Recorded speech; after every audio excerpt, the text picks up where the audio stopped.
বিয়ের পরে প্রথম এবছর শিবরাত্রি পালন করলাম। হ্যালো গাইস, কেমন আছো তোমরা সবাই? আশা করি সবাই খুব ভালো আছো। আর নতুন একটি ব্লগে তোমাদের সকলকে স্বাগত। তো শিবরাত্রি তো এবার দুদিন পড়েছে, যেহেতু আমাদের বাড়িতে মন্দির আছে তাই আমরা আগের দিন থেকেই শিবরাত্রি করা শুরু করেছিলাম, কারণ আমরা 4 প্রহরে দেব। আর এদিকে দেখো, আমি তো রেডি হইনি আর দেখি ঠাকুর মশাই চলে এসছে। আর বাইরে এসে দেখি মা তো সব জোগাড়যন্ত্রী করা শুরু করে দিয়েছে। আর ওদিকে বাপি কত বাজার করে নিয়ে এসেছে, ঠিক করে ব্যাগটাও ধরতে পারছে না। দেখো এই ব্যাগ ভর্তি ফল নিয়ে এসছে। যেহেতু 4 প্রহরে পুজো হবে, 4 বার করেই আমাদের ফলটা দিতে হবে। পাপি দেখাচ্ছিল এখানে কি কি নিয়ে এসছে, এক এক করে মাকে সব মিলিয়ে দিচ্ছিল। দেখো অনেক কিছু নিয়ে আসা হয়েছে। এই দেখো ব্যাগ ভর্তি পুরো ফল। এখান থেকে বেছে বেছে বোটা আলা থেকে ফলগুলো নিয়ে ভালো করে ধুয়ে ঠাকুরের সামনে রেখে আসবে। আর ওদিক তো ঠাকুর মশাই অপেক্ষা করছিল যে কতক্ষণে পুজো স্টার্ট হবে। এইদিকে দেখো মা কি সুন্দরভাবে আমাদের বাবা মাকে সাজিয়েছে, আর বাবাকেও কি সুন্দরভাবে সাজিয়েছে ফুল দিয়ে। তারপরে আমাদের 3 বোনের ফলগুলো ওখানটাতে মা রেখে দিল। আর এদিকে দেখো কত লোকজন এসেছিল পুজো দেখতে। ঠাকুর মশাই তো তারপরে পুজো স্টার্ট করে দিয়েছে, কারণ প্রথম প্রহর লেগেও গেছিল, তাই তাড়াতাড়ি করে ঠাকুর মশাই বসে পড়েছিল। আর এদিকে দেখো মা ফল বানানো স্টার্ট করে দিয়েছে প্রথম প্রহরে। জলদি আমি ঘরে গিয়ে কিন্তু এখানে রেডি হয়ে গেছি। আমি শাড়ি পরেছিলাম না, কিন্তু আমাকে এত সবাই শাড়ি পরতে বলছিল, কি আর করব। দেখো আমি নিচে সায়া পরে বসেছিলাম। আমাকে দিয়েছিল আতপ চাল বাছতে। চালগুলো ভাঙা থাকে, এবার ভাঙা চাল দিয়ে তো আর পুজো দেওয়া যায় না, তো ওগুলোই বাছছিলাম। আর ভাবছিলাম তোমাদের দাদাভাই আমার জন্য শাড়িটা কখন কিনে নিয়ে আসবে।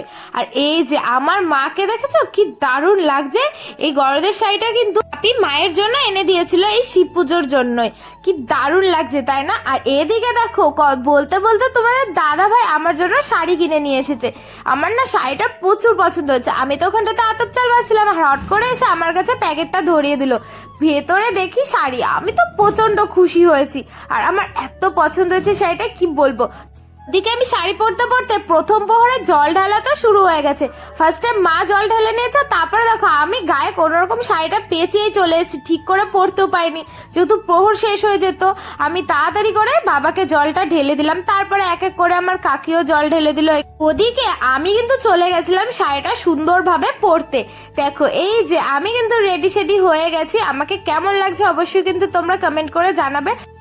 জলদি বাইরে এসেছি, এসে দেখে আমার বোন তো এখানটাতে ড্রয়িং করছিল, কারণ মা গোছাচ্ছিল দ্বিতীয় প্রহরের সবকিছু, ততক্ষণও কি করবে তাই ড্রয়িংটাই করছিল। আর এই যে আমি কিন্তু আমার মাথার ফুলটা খুলে এসেছিলাম, কারণ আমি একটু get ready with me shoot করছিলাম, এই ফুলটা পাশে লাগিয়েছিলাম। আর তারপরে দেখো আমি আর আমার মা দুজনে এখানটাতে বসে একটু ফটো তুলে নিলাম। আমাদের কেমন লাগছে তোমরা কিন্তু অবশ্যই কমেন্ট করে জানাবে। লাগছিল না পুরো মায়ের মেয়ে? আমার ফটো তোলা দেখে আমার ছোট বোনও দৌড়ে গিয়ে দেখো ফটো তোলা শুরু করে দিয়েছে। তারপরে আমরা এখানটাতে উঠে রেডি হয়ে গেছি, কারণ আমাদের এখন যেতে হবে বেলগাছ তলাতে। ঠাকুর মশাই বললো যে তাড়াতাড়ি গিয়ে বেলগাছটা ঝাঁকি দিয়ে আসো। এই যে দেখো আমরা কিন্তু বেরিয়ে পড়েছি রাস্তাতে। আর আমাদের বাড়িরই বেলগাছ আছে, তাই অতটা ভয় লাগছিল না। দেখো রাস্তায় একটা লোকও নেই, এত রাত্রেবেলা এখন যাচ্ছি আমরা বেলগাছ ঝাঁকাতে। তো হাঁটতে হাঁটতে একটুখানি স্টাইল করলাম। দেখতে পাচ্ছ আমার কাণ্ড কারখানা, ওই যে দূরে বেলগাছটা দেখতে পাচ্ছ, ওখানেই আমরা যাব বেলগাছটা ঝাঁকাতে। সকালবেলা বাপি মিস্ত্রিতে পরিষ্কার করেছিল যাতে নিচে কোনো রকম নোংরা না থাকে।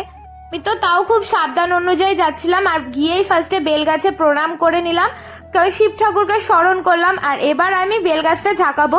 আমি তো টেনশনে ছিলাম যে একটা বেলপাতাও পড়বে। প্রত্যেকবার না আমার একটা করে হলেও বেলপাতা পড়ে, এবারও সেম একটা যে বেলপাতা পড়েছে। আমি তো প্রচন্ড খুশি হয়ে গেছি, লাফাতে চলে এসেছি। তারপরে আমার মা বোন সবাই মিলে এখানটাতে এখন বেলগাছ এক এক করে ঝাঁকালো। বেলগাছে প্রণাম করে আমরা ওখান থেকে বেরিয়ে এসেছি। আর এখন হচ্ছে ব্রতকথা শুনবো। ঠাকুর মশাই তো আমার বোনকে দিয়েছিল ব্রতকথাটা পড়তে, আর ব্রতকথা শুনতে যে কি ভালো লাগে কি আর বলবো। ব্রতকথা শোনার পরে এখানটাতে কিন্তু আমাদের দ্বিতীয় প্রহরে জল ঢালার সময়ও চলে এসেছিল, তাই আমি তাড়াতাড়ি করে শিবের মাথায় জলটা ঢেলে দিলাম। আর এবছর বিয়ের পরে মানে রেজিস্ট্রি ম্যারেজের পরে প্রথম আমি শিবরাত্রি করলাম। একটুখানি তো কষ্ট করতেই হবে, প্রত্যেকবারই কষ্ট করি, তাও এবার একটুখানি বেশি ভালো লাগছিল, কারণ বরের জন্য উপোস করেছিলাম। 2টো বাজে তখন আমরা তৃতীয় প্রহরে জল ঢালছিলাম। আর বাইরে এত ঠান্ডা ছিল, তাই মা তো এখানে চাদর গায়ে দিয়ে চলে এসেছিল।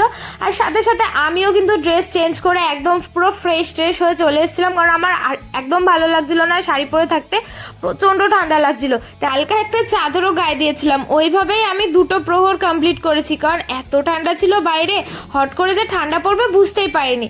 তারপরে দেখো আমাদের চার প্রহরই জল ঢালা হয়ে গেছে, আর এখানে ঠাকুর মশাই কিন্তু আরতি শুরু করে দিয়েছিল।